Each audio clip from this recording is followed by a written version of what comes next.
Bonjour à toutes les broudines, bonjour à tous les broudeurs, j'espère que vous allez bien aujourd'hui les amis.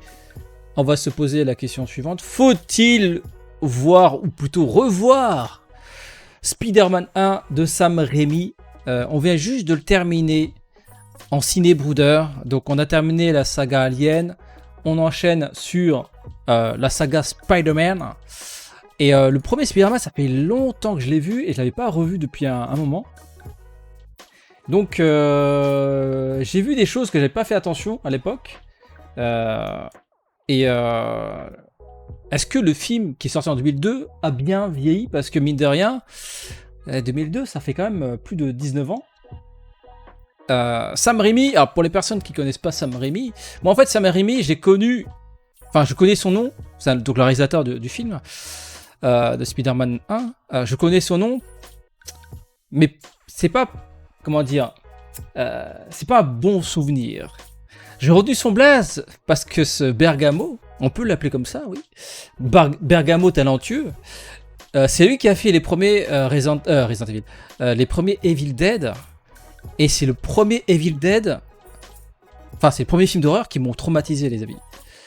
Moi, les plans dans la cabane du mec qui coupe en morceaux l'être zombie, je sais pas quoi là, ça m'a. Ou la scène du monstre qui sort du sous-sol. Ah, j'en ai fait des cauchemars. Donc en fait, j'ai retenu son blaze. Je fais toi là, dès que je vois ton blaze, je skip tes films. D'ailleurs, non, en fait, en vrai, les films Evil Dead sont géniaux. Hein, les Evil Dead sont incroyables. Mais il faut pas le voir quand vous avez 8 ans, 9 ans, non. Ça, c'est mauvais bail. Il faut attendre d'être un peu plus âgé. Donc voilà, Sam Raimi, il vient de là. Il a commencé par des films d'horreur. Et j'avoue que lorsque il a été annoncé comme réalisateur de Spider-Man, je me dis, tiens, comment dire, l'évolution est intéressante. Alors évidemment, c'est un mec qui commençait à avoir son nom circulé parce que les Evil Dead fonctionnent super bien. Sam Raimi, son style à la fois burlesque, trash et gore, ouais c'est ça. Bah, regarde le premier Evil Dead, c'est pas très burlesque, c'est très gore. Après, je l'ai revu, évidemment, il n'y a pas si longtemps que ça, et quand j'ai revu, en connaissant le principe des effets, enfin le concept des effets spéciaux, je vois ça maintenant d'un œil amusé, tu vois. Je suis tiens, ça fait pas si peur que ça en vrai. Mais j'avoue que quand t'es petit, tu vois ça, tu te dis wouah. Je dors plus la nuit, je dors plus la nuit déjà, et je dors surtout pas tout seul, tu vois. Donc bref, Spider-Man 1 est réalisé donc par Sam Raimi, donc sorti en 2002. C'est le premier film sur Spider-Man que j'ai vu, j'en ai pas vu avant, et je trouve que c'était très bien réussi à l'époque, et là en revoyant, je trouve que ça fonctionne toujours. Le petit bémol, c'est que évidemment un film sorti en 2002, les effets spéciaux ont énormément évolué.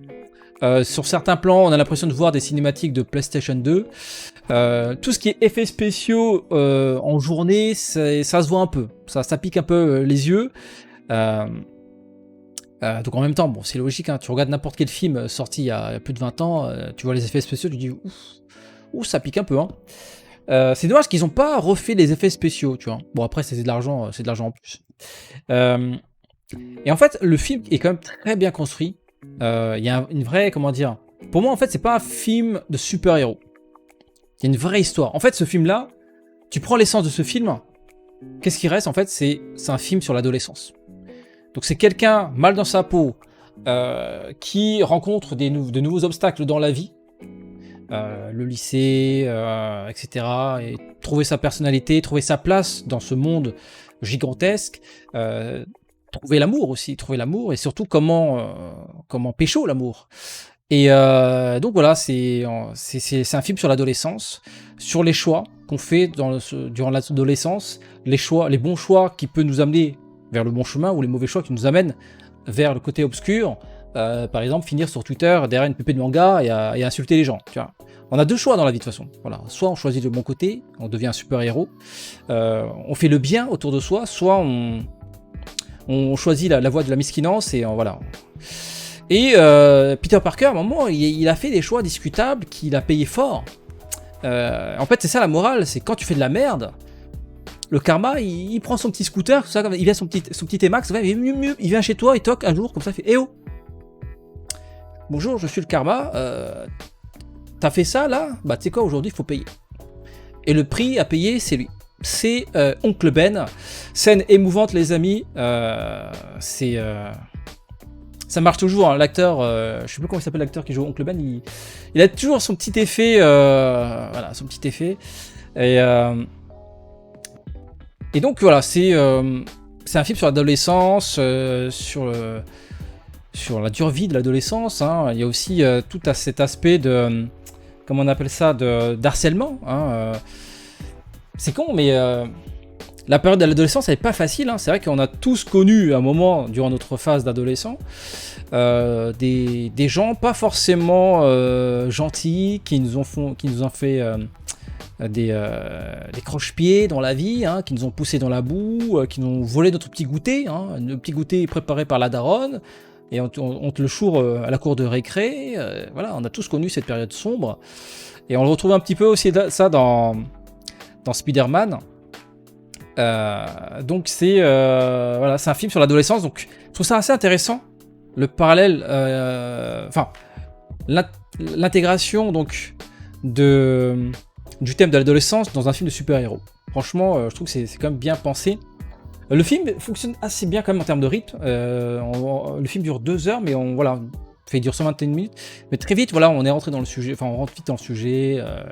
On suit voilà, une petite bande d'adolescents qui profitent, enfin qui sont sur un voyage, enfin une petite excursion. Et c'est là que Peter Parker rencontre la fameuse araignée qui va lui transférer, qui va alterner son ADN. C'est marrant comment à l'époque les effets spéciaux ont été faits. Enfin bref, en tout cas, voilà, c'est comme ça qu'il récupère ses pouvoirs. Alors c'est vrai que depuis ce Spider-Man 1, il y a eu d'autres Spider-Man, hein. Il y a eu donc la trilogie de Sam Raimi. Ensuite, il y a eu l'Amazing Spider-Man. De toute façon, on le fera tous, on fera à chaque fois une vidéo pour chaque film. Et puis les derniers Spider-Man, donc le Spider-Man du MCU avec Tom Holland. Et là, j'avoue que c'est vrai que c'est plus le même. C'est vraiment plus rien à voir. Je trouve que, en voyant ce film, je me rends compte à quel point ce film avait une approche d'auteur. Il y avait vraiment un message, en fait. Quand tu regardes les films récents autour des super-héros, surtout les Marvel, donc si je compare avec les autres Spider-Man, je trouve qu'il y a moins de messages, voilà, il y a moins de morale. La morale, bon après t'as toujours la morale classique, le bien, le mal, voilà, faire le bon choix, mais là il y a il y a pas mal de métaphores, hein, autour de l'adolescence. Peter Parker, tu fais beaucoup de bruit dans ta chambre, il balance des toiles à droite à gauche, il change, il mue, il évolue, il parle mal à ses parents. Tu vois, il y a tout ça, enfin, tous ces petits éléments qui rappellent la phase de l'adolescence. Maintenant, ce sont des produits à l'usine comme dans un film fast-food. Ouais, bah il y a un petit côté, il y a ce petit côté. Alors que quand tu regardes ce Spider-Man 1 de Sam Raimi, il y a encore ce petit côté artisanal. Il mélange des vraies prises de vue avec des prises de vue en numérique. C'est vrai qu'il y a de la 3D, mais il n'y a pas tant que ça. Il y a vraiment en fait, en revoyant les plans, je me dis, tiens, il s'est fait chier comme ça. Certains plans, il y a comme des jolis plans en mise en scène avec des vrais décors. Maintenant, dans les derniers films de super-héros, c'est quasiment full numérique. L'acteur, on le voit que sur les plans, on voit son visage, mais sinon le reste. Après, maintenant, les effets spéciaux qu'on peut faire aujourd'hui, parfois on a l'impression de voir l'acteur, alors qu'en fait, c'est juste une doublure numérique, etc. Enfin bref, en tout cas, je trouve que le film fonctionne toujours. Il y a un petit côté charme, tu vois. Le côté charmant des effets traditionnels avec des vrais décors et très peu de fond vert quand même. Par contre, évidemment, les fonds verts ont assez mal vieilli. Par contre, ce qui a très mal vieilli quand même, c'est l'armure du bouffon. Le bouffon vert qui est franchement ridicule.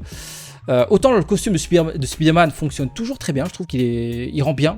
À un moment, il y a le plan quand il doit faire le choix, un choix important. Hein. Bon, je ne vais pas spoiler pour les personnes qui n'auraient toujours pas vu. À un moment, il doit faire un choix important et donc il doit affronter le bouffon vert. Il y a un plan dans la nuit qui est magnifique, avec le costume qui rend super bien la nuit. Et en fait, je trouve que voilà, l'armure du bouffon vert, ouais, c'est le casque en fait. Non, mais pas que le casque, il y a aussi l'armure. L'armure qui fait très Power Rangers. Il y a un petit côté Power Rangers, tu dis bon... Et même les mimiques du méchant, le truc qui va tomber sur lui, il se retourne, il fait oh. Un petit côté Power Rangers. Je trouve que ça dénote un petit peu, ça tue son charisme en fait, ça tue le charisme du personnage. Après il s'appelle le bouffon vert, mais je trouve qu'il n'est pas si effrayant que ça. D'ailleurs en parlant de peur, en fait, il y a 2-3 plans dans le film, j'avais oublié, hein, parce que ça fait vraiment très longtemps que je crois que j'ai dû le voir 3 fois le film. Là, en le revoyant donc aujourd'hui, j'ai revu certains plans, j'avais pas fait attention. Il y a des jumpscares dans le film. On se rend compte quand même, on parle quand même d'un film de super-héros, il y a des jumpscares. À moi, je faisais pas attention et tout d'un coup, je vois un truc qui saute à l'écran, je fais oh putain. C'est de la fourberie ça. Et franchement, c'est surprenant. En vrai, Sam Raimi, il a pris des risques. Hein. Franchement, tu te dis quand même, c'est un film de super-héros sur la licence Spider-Man. Donc Marvel, donc c'est du sérieux, il y a de l'argent, on fait pas n'importe quoi, on doit toucher un maximum de public, et quand même des plans très sombres, déjà des jumpscares qui sont assez effrayants. Apparemment, il y a un abonné qui l'a marqué. Les jumpscares, c'est un délire, hein, j'avais pas fait attention. Et puis, il y a quand même des gens qui meurent. Ils meurent pas de manière naturelle, hein. Il y a des gens qui meurent sales, quoi. À un moment, c'est parce que le bouffon vert, il se balade avec des grenades, tu vois. Donc voilà, je sais pas s'il pourrait refaire le même film aujourd'hui. Il y a quand même pas mal de sous-entendus, entre guillemets, sexuels. Et la violence est quand même assez importante. Même si on voit du sang. Non, on voit du sang. Et je me rappelle pas avoir vu du sang dans les derniers Marvel. C'est comme la Seigneur des Anneaux, quand tu regardes les jumpscares. Ah, ok. Les jumpscares. Faudrait que je revoie les Seigneur des Anneaux.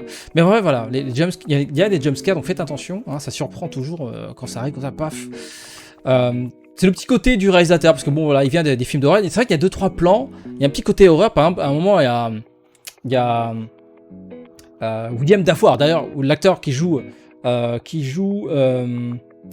Norman Osborn, incroyable. Déjà à l'époque je trouvais ça incroyable, mais là en le revoyant tu dis mais il porte le film, hein, il est vraiment très très bon. En fait ce sont pour qu'un héros fonctionne, il faut un bon méchant. Surtout super bien interprété. Ici il est incroyable, William Dafoe. Il a une sorte de double personnalité et il a vraiment un visage incroyable qui fonctionne toujours aussi bien. Et je trouve que voilà, il y a des plans sur lui qui fait un petit peu horreur, tu vois. De temps en temps, en fait, il y a 2-3 plans dans le film, on bascule un petit peu dans l'horreur. Et ça, en fait, de nos jours, on peut plus voir ce genre de risque. Parce que là, le réalisateur, en fait, il peut prendre des risques et mettre sa patte, tu vois. Maintenant, les films qu'on voit, les réalisateurs, maintenant, c'est que des techniciens. Ils peuvent plus apporter des pattes, enfin, leurs pattes. On voit, comment dire, les films sont lissés, en fait. Tu peux plus faire. En gros, moi, ce que je pense, hein, Sam Raimi pourrait plus refaire ce film-là aujourd'hui. C'est quasiment sûr. Il serait censuré de partout. Et même, je trouve que, je pense que le Spider-Man 1 de Sam Raimi, là, celui-ci, je pense qu'il a été un peu censuré. Je pense qu'il a. En fait, dans le film, en fait, il y a 2-3 plans un peu bizarres. Enfin, en tout cas, il y a 2-3 enchaînements de séquences qui sont un peu bizarres. T'as l'impression que ça a été coupé ou remonté. Parce qu'en fait, le bouffon vert, en fait, tu vois qu'il a envie de faire des trucs sales. Hein, il a un petit côté pervers, mais je crois que ça a été coupé au montage. Je sais où ça a été réécrit. Parce que moment, il rencontre Mary Jane et il se lèche les babines, tu vois, il est comme ça. Enfin bref, tu sens qu'il est assez pervers. Il s'attaque aussi à comment il s'appelle. Bon, il s'attaque à plein de gens. Je vais pas spoiler, mais il s'attaque à plein de gens. Et oui, Végétaux, j'ai déjà fini. Et c'est, je pense qu'il a pas pu aller jusqu'au bout de ses idées. Ils ont dû trouver un compromis. Mais en tout cas, voilà, on retrouve quand même sa patte. C'est ça qui est bien. Et c'est pour ça que je trouve que le film fonctionne toujours, parce que voilà, c'est un film avec des vrais propos, avec une vraie vision d'auteur, chose qui se fait de plus en plus rare. La dernière fois que j'ai vu un film de super-héros d'auteur, enfin un film d'auteur de super-héros, ouais, c'est peut-être dans ce sens-là, c'est Justice League de Zack Snyder, évidemment. Là, il y a une vraie vision, et avant ce film, il y avait Batman vs Superman, et avant ce film, il y avait, en gros, la trilogie de Zack Snyder. Il y a une vraie patte, il y a des vraies prises de risques, des films comme ça, on en voit très peu, et c'est pour ça qu'on aime ce genre de film, je trouve. Le film de Zack Snyder a bien fonctionné, hein, cartonné en termes de visionnage, d'achat numérique, etc. Parce que voilà, il y a une vraie vision, il y a des choix peut-être discutables, mais voilà, il va à fond dans ses idées et ça, il n'y a pas de concession. C'est-à-dire que tout le monde prend cher, les super-héros, les méchants, les gens quand ils meurent, bah, ils doivent mourir. Voilà, il n'y a pas de concession, il n'y a pas de demi-mesure. Et voilà, donc, je retrouve un petit peu ça dans le film de Sam Raimi, même si, bon, évidemment, je sens qu'il y a eu des coupes. Donc voilà les amis, je sais pas ce que vous en pensez, mais moi je trouve que voilà, c'est un film qui mérite d'être revu. Essayez de regarder du point de vue de l'adolescent. Vous allez voir que, enfin, en vous focalisant sur le thème de l'adolescence, vous voyez qu'il y a un double discours.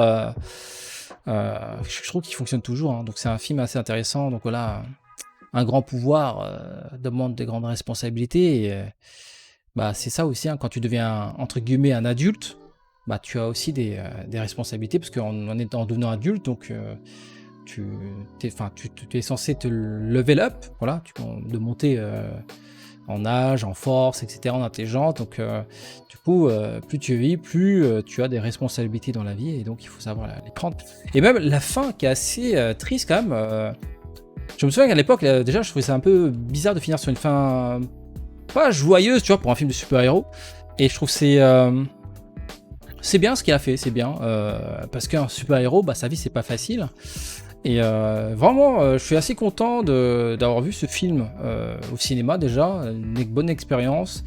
Et en le revoyant, bah, je retrouve un peu la sensation, ce que j'avais apprécié à l'époque dans le film, c'est que voilà, ses choix assumés, un film qui change un petit peu du lissage qu'on peut voir désormais dans les grosses productions. Donc voilà, un film à voir les amis, rendez-vous la semaine prochaine pour le 2. Je crois que c'est mon préféré, le 2. Spider-Man 2, toujours de Sam Raimi. Donc rendez-vous vendredi prochain pour le Ciné Brothers. On va faire donc Spider-Man 2, Spider-Man 3, et ensuite on attaquera les Amazing. Et puis je pense qu'on enchaînera avec la version Tom Holland, enfin la version avec Tom Holland pour terminer. Sur ce, le petit pouce de soutien, le petit abonnement sur YouTube, n'hésitez pas à me suivre sur Twitch, le lien se trouve comme d'habitude dans la description. Et puis ceux qui l'ont vu, dites-moi ce que vous en pensez de ce Spider-Man 1 de Sam Raimi. Et donc ceux qui l'ont pas vu, hein, allez le voir, franchement ça vaut le coup et ça se regarde très très facilement. Sur ce, à très bientôt.